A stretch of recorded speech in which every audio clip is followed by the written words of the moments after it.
بسم الله الرحمن الرحيم. الرحمن علم القرآن خلق الإنسان علمه البيان الشمس والقمر بحسبان والنجم والشجر يسجدان والسماء رفعها ووضع الميزان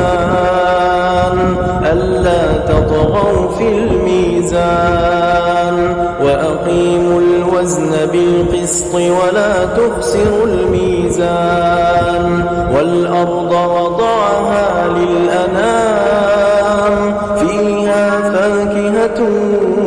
والنخل ذات الأكمام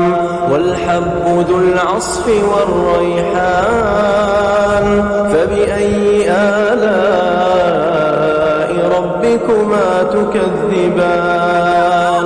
خلق الإنسان من صلصال